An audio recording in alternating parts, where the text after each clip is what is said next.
Greetings, I'm Yvonne Stapp for Science for the Public, and I welcome you to our Contemporary Science Issues and Innovations program. Today, we're discussing one of the most promising medical innovations called the Brain-Computer Interface, or BCI, device. And with this brain chip, individuals who are paralyzed or speechless are able to communicate and control prosthetic limbs and so on. This can restore significant independence. However, there is concern that BCI devices might also enable programs for mind control. Our guest has done extensive investigation and analysis of the dual capacity of the brain chip, and today he'll explain both the positive and the negative sides of this information. Dr. Lukas Meier is a fellow in residence at the Edmund and Lily Safra Center for Ethics at Harvard University. He specializes in artificial intelligence, medical ethics, and neurophilosophy. His current research focuses on the interrelationship between brain-computer interfaces and machine intelligence and consciousness. Dr. Meier, welcome and thank you for joining us today. Thank you. And I'd like to begin by asking you about some general questions about the brain-computer interface chip, especially. Can you give us a little background on what it is and roughly how it works? So there are different modalities. So if you want to put it in general terms, brain-computer interfaces can do two things. So they can read from the brain, so they can read the activity patterns and deduct some information from reading the brain. And on the other hand, they can stimulate the brain, so they can insert information and thereby changing how the brain works, at least temporarily, and that way sort of input information into the brain.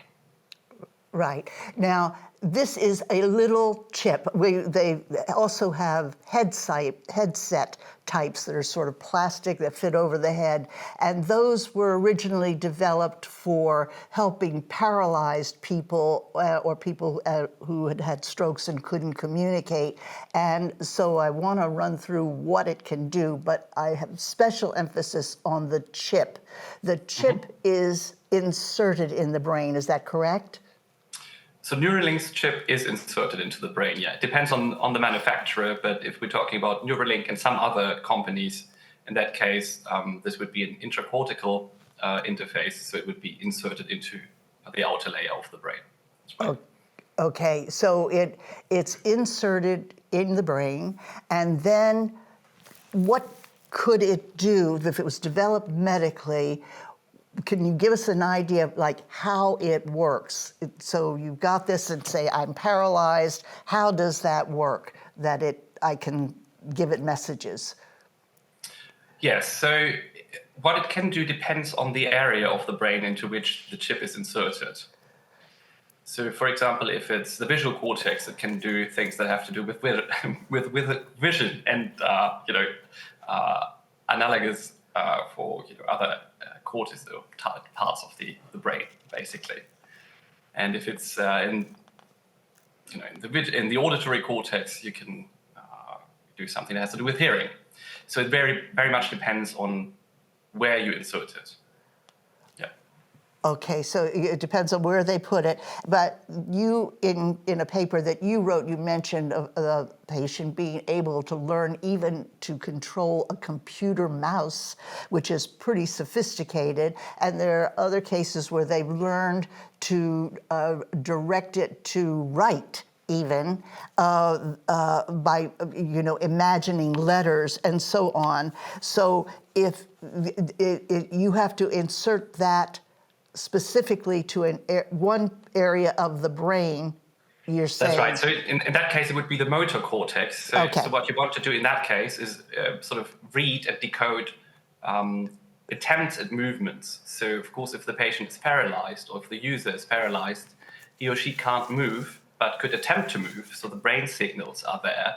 And those movement signals, as it were. Those are the ones you want to decode from the brain, from the motor cortex. Okay. And then you can use those to control a machine or a cursor, like a virtual object. Right, that's pretty sophisticated, but this enables people to recover some really important capabilities if they are paralyzed or speechless, apparently. But there are other things to go with this that are perhaps a little more concerning. So this is fitted in, placed in the brain. Are there any dangers before we leave this? Like, could it do any damage in the brain? Because you're really messing with something quite delicate. Yes, it does do damage. So it's not even a question whether it's doing damage. The question is how much damage does it do? So that goes for the invasive interfaces, right? So not, as you mentioned in the beginning, not all interfaces are invasive. Some are just EEG, for example, you put on top of the head, so that doesn't do any damage as far as we know. But interfaces that go into the outer layer of the brain, they scar the brain just a little bit, but that is enough to inflict some damage. If those interfaces are designed well, the damage should be minimized. But those types of interfaces you can't have without doing any damage. Okay. All right. So there are some physical risks with this as well, but perhaps there's a trade-off. Do you yourself have an opinion regarding whether the cap is a better thing or the implant?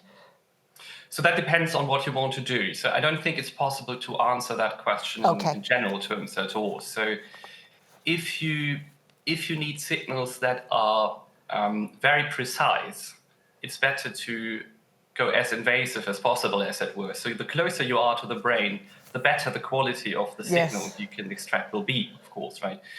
And sometimes it's not really necessary to have such a good signal, and then you could trade in. You can sort of reduce the invasiveness and make do with a signal that is a little less precise. So it depends really on what you want to do. Okay, so the more sophisticated your communications or whatever, apparently the brain chip, the implant is a preferred choice or something. And on this, the major one, practically a monopoly at this time, I think, is the Neuralink, which is by Elon Musk.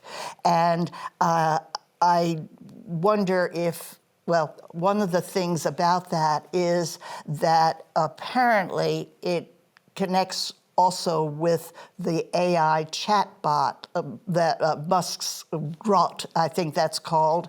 And so there is a little concern about that. Do you have any issues about that?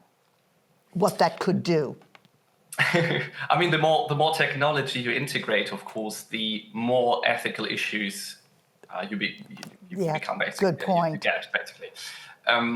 In this sense, I'd say the integration of a chatbot, of course, helps people who use these devices for communication. So if they're paralyzed in ways that keep them from communicating, then of course these devices help them opening a new channel, but also the channel is pretty slow compared to human speech so far, at least. Right? So speech is pretty quick, pretty precise, and large language models or chatbots based on these models, they can help speed up that process by, in roughly speaking, guessing the next word from a big database, right? So you don't have to articulate yourself as precisely when you use the help of these models.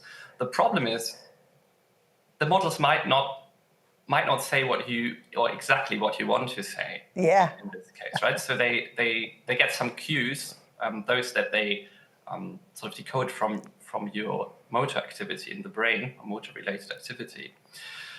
But that doesn't mean that since this is impoverished information, this is not exactly the stream you would have sent to your muscles, because we only get part of this information. And if you then use the chatbot to sort of fill in the gaps, you might get something that is relatively close to what you would have said could you have articulated yourself in an ordinary way. but it could sort of divert from that a little bit. Yes. And of course, depending on the topic you're covering, that might be either convenient or pretty bad. Yes, I would add that perhaps I'm not sure whether you can correct it. So you are aware that the chatbot has made a mistake or gone too far or whatever, but can you get it to correct when you have to use just your mind that way? Do you think? Well, I mean, you can't correct yourself in the same way that you would when you were speaking normally, but you could sort of issue another sentence that sort of retracts the foregoing one. Yeah, so it's a different kind Right. of correction. Okay. What you could do as a safety level, you could sort of have the statement on the screen before it is actually issued, so that you could reread it. That would slow the process down a little bit. But if precision is what you're after, then you could sort of cross-check before you release it. Yeah, right. Well, that would be helpful. Okay. I want to move on to an article you wrote and in which you raised some issues about ethics, and in this case, how it might be used by militaries. And so I want to just summarize very quickly here that we're dealing specifically here. We're dealing with the chip, mainly the implant, which looks more like the future work, and that's the one that seems to have the issues. And that is, the chip is wonderful for restoring, like commanding movement for prosthetics or whatever, and communicating. That's a big plus, but there's a downside, and you raised the question about that.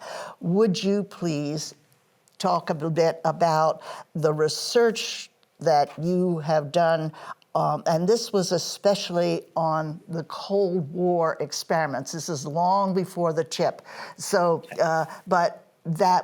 what did that involve, and why is there concern among not just ethics groups, but in general, about getting control over the chips now? Could you tell us about that background?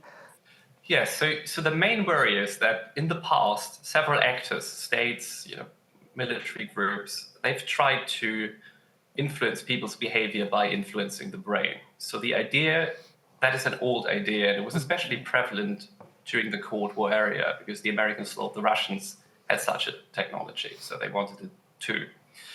And of course, you can do that by pharmacological means. That's sort of the traditional route, slip someone some certain substance. But if you want to go more precise than that, or if you want to achieve something else, people thought in the 40s, 50s, and early 60s, they were trying, they had to try to influence the brain by introducing currents, for example. So the idea has been around for quite a while, but those experiments in the 50s, they were pretty brutal, but they were not very successful as far as we know. And what stopped them from being successful was the limitations of the technology of the day. But nowadays, of course, as we've just been discussing, we have much more precise technology. And if sort of the idea resurfaced, the idea of influencing behavior by influencing the brain, so we're talking about the stimulatory aspect of brain-computer interfaces here, or brain stimulators.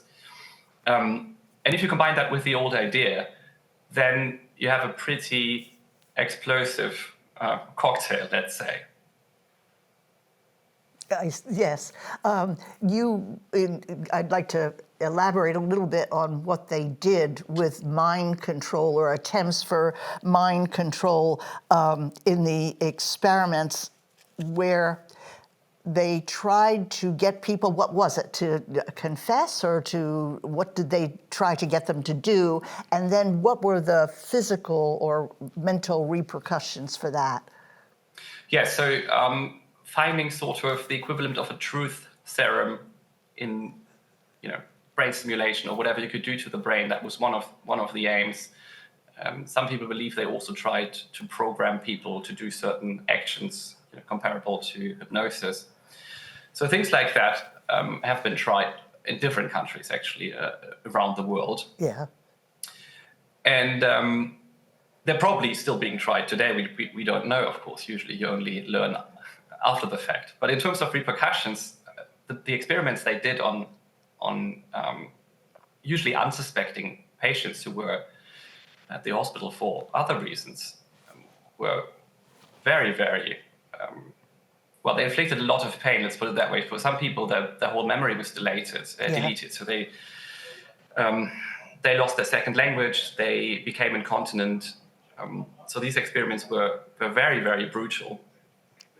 So nowadays, we wouldn't have to be that brutal, I suppose, because the influence we can exert on the brain with this improved technology is more subtle. So that is good from one perspective and bad from another, because it's not so easy to detect.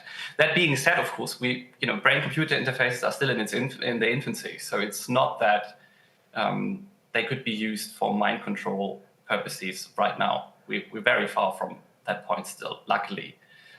All I'm saying is that there's a certain danger in that when you look into that direction. Right, I understand that. I understand also that there have been experiments fairly recently in our military, and presumably this is going on in other nations as well. But the idea, if you're aware of it, that it is an interface, a BCI, but the person having this can communicate wordlessly, silently with somebody else, and then even a third person. But the implication of this is that somebody can control those two people or whatever. Do you think that the BCI can be developed for this kind of thing, and this is for military or intelligence uses? In principle, yes. Uh-huh. So again, we're pretty far from that point. So I think the research you're speaking about is about simulations so far, right? So they're not at a point where they can actually build these interfaces. So this was just exploratory. They wanted to map the terrain, as it were. Right. Brain-to-brain communication, of course, has been the holy grail of the battlefield for many, many years, because it would not emit any sounds. It would not be interceptable, maybe in the same way that the current communication in the form of speech is. So silent speech would have a lot of advantages. With this person who can communicate via an LLM-based chatbot, we have sort of half of it already. Yes. So the part that otherwise the motor system would fulfill, so the getting the information out of the brain, part of that we already have. What we don't have is getting information into someone else's brain, so inserting it. So that would be the stimulating bit of it. That is trickier, but it's not impossible per se. And as regards the last part of your question, would that mean that you could control those people? Not necessarily. So these would be different brain areas. If you want to control people's behavior, you'd have to go for deep brain stimulation, so a very different area of the brain. Whereas if it's about communicating, you stay at the surface of the cortex. Okay. It's not impossible that a very, very futuristic device could do both simultaneously, but the two are not necessarily related. Okay. So first of all, you're talking about you need like two brain chips if you want to communicate, say, to produce the communication, you need it in one area, but for some other chores, you might need another brain chip in another area? That's right, roughly speaking. So theoretically, it could be the same chip, but the electrodes would have to be Yeah, different. gotcha. Oh, gosh, yes, that's scary. All those wires. Exactly. So the wiring Yeah. would have to be Right, I understand. No, the projection for being able to communicate, like three-way communication and so forth, that I've seen is like around 250 by 2050. So it's, a couple of decades or so away, but they're working on that, and it's interesting that they're doing that. The other thing is that it could be used in military to make weapons, discharge weapons from very, very far away. Are you aware of this, and do you think that is possible? That is certainly possible. At the moment, it would not be very helpful because soldiers are still better using their hands and joysticks, for example, when controlling the weapon system. But again, in principle, you could do that. And I think the aspect that you'd be most interested in from a military perspective is fusing a weapon system sensors with sort of your sensory input, so that you could, for example, feel the movements of a drone. So that might be a real advantage when flying the drone, if you could, feel the way it moves, really feel, not just see it on the screen, feel it. So that's probably the direction this might be heading into in the next couple of decades. I think 2050 is actually a pretty conservative estimate.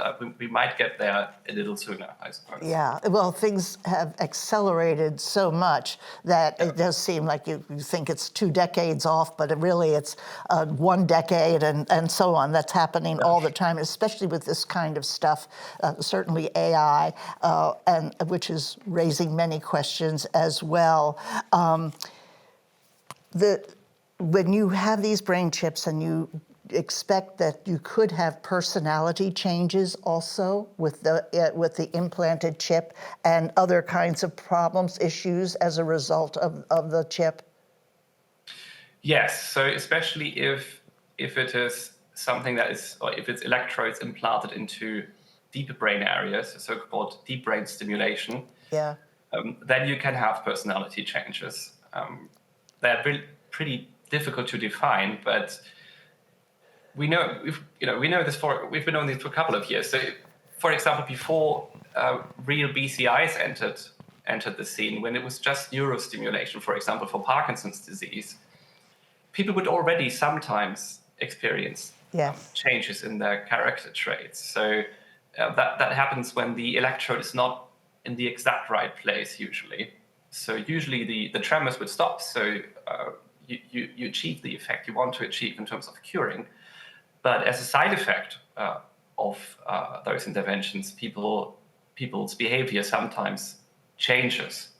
And of course, from there, it's only a relatively small step, sort of inducing these changes deliberately rather than as a side effect.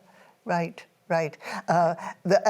In that the brain is so complex, this worrisome that you might not have that electrode in there quite right. That's scary, actually. It is. I asked you to talk with us because of your particular background, and I think that I mentioned that people directly in AI or in things like developing brain chips and that sort of thing do not have the ethical sort of background, and there is a lot of concern with AI generally. There are many, many issues here that are ethical, and we need people who can talk about that and explain it, why it's such an issue, and help us through this.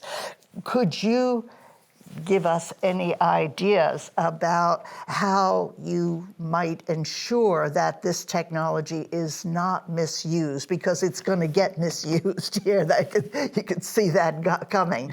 But what would you suggest there, given that ethics background? Yeah, so the important problem at the moment is how to regulate this technology. So we have the rapidly evolving technological trajectory, so the innovations. Yes. But ethics is pretty slow at keeping up with that speed. So usually we have the devices on the market before they're properly regulated, and it would be good to have it the other way around. So that is the problem that is sort of related to timing. The other problem is that we have many jurisdictions at the same time, and there will always be countries that do not want to regulate or not want to regulate in certain ways, so as not to stifle their progress, because it's also an arms race, really. Who has the best computer-brain interface? That is very important to many countries from a military perspective, but also from other perspectives, productivity, and so on and so forth. So not everyone has an incentive to regulate this technology. And of course, the companies themselves don't either, because they want to sell their products. So we have this ethical problem. We've had the same problem with other technologies. So the problem itself is not new. It's just the speed is pretty high, and the stakes are also pretty high, I'd say. So regulation is key, and several people are working on that, but it's a very slow process. Yes, I thank you for bringing it up. And different nations, different organizations would have very different ideas about the regulation of this. And clearly, as with AI, you need something universal to prevent a lot of damage. And the damage is not restricted to just military misuse here. There are cases where, they've used it on populations like students and so on. So it's out there. What do you suggest as a solution there? What would you do or have us do to regulate? Well, you could sorry? To help toward regulation. Yeah, so you can approach it on different levels, right? So you can try international regulation. So via the UN, for example, you could try, and that would then trickle down into national law, hopefully. You could try national law directly. You could try user agreements. So especially for devices that are on the consumer market that people can just buy, off certain retailers. So you want user agreements that really protect the wearers, so that their data, the brain data, would not just be sold or whatever you can do with it, or used for marketing purposes. So at least those three levels should be covered, and it will take years to do that. And then not everyone might, as I said, not every state or not every jurisdiction might subscribe to those rights. So we had an analogous problem, or we're still having it, with algorithms online, targeted marketing. Not even that one has been solved, and that's been around for, many, many years at this point. Right, and it's true also that just trying to get universal controls over anything is just a very much an uphill battle. But Dr. Meier, I hope that you will write or communicate for the general public more. There is a huge need, because we only get one little narrow piece of this, the invention itself and its general possibilities, and this ethics background is, an issue is really important. Please keep going with this. Please continue to communicate and for the general public. And we're about out of time, but I thank you very, very much for joining us today and for giving us this wonderful information. Thank you. Thanks for having me.